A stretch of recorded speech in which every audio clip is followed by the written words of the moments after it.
হ্যাঁ শোনা বলো। তোমার কথা শোনার জন্যই তো বসে আছি। তোমার গলাটা আমার এত সুন্দর লাগে, কি বলবো। এই দেখো রাখো, আমার বউ আসছে। রাখো রাখো। কার সাথে কথা বলছিলে? ওই আমার এক বন্ধুর সাথে কথা বলছিলাম।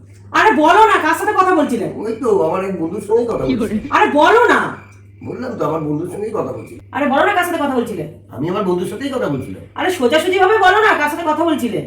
আমার বন্ধুর সাথেই কথা বলছিলাম। আরে এত ঘুরিয়ে পেঁচিয়ে বলে লাভ নেই, আমি জানি তুমি কার সাথে কথা বলছিলে।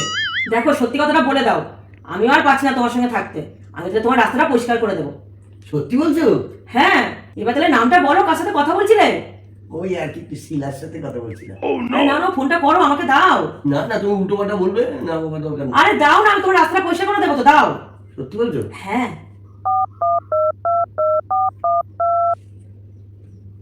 হ্যালো। আরে হ্যাঁ, আমি ওর বউ বলছি। আরে আমিও আর পাচ্ছি না গো, আমার মাথা থেকে বোঝাটা নেমে গেছে। খুব ভালো হয়েছে গো, অনেক অনেক ধন্যবাদ তোমাকে। তুমি সবকিছু জানার পরে ওকে যে আপন করে নিয়েছো। কেন, ও তোমাকে কিছু বলেনি? ও, জানো না? আচ্ছা তাহলে শোনো আমার থেকে। তোমায় আর কি বলবো বোন, ওর পাতে যা গ্যাস, কি গ্যাস ঘরে টেকা যায় না, তাহলে তো প্যানই ফেটে যায়। তারপরে পায়খানায় গেলে আমরা 1 ঘন্টা কেউ ঢুকতে পারি না, এত গ্যাস। আর ওর মুখে কি দুর্গন্ধ গো, একে তো নেই দাঁত, তার মধ্যে মুখে গেঁদাল পাতার গন্ধ। রাত্রিরে কি বলবো তোমাকে, আর কি বলবো। রাতে আমি যে শুই, সকালে উঠে দেখি পুরো স্নান করে উঠেছি, বিছানায় মুহূর্তে ভাসায়।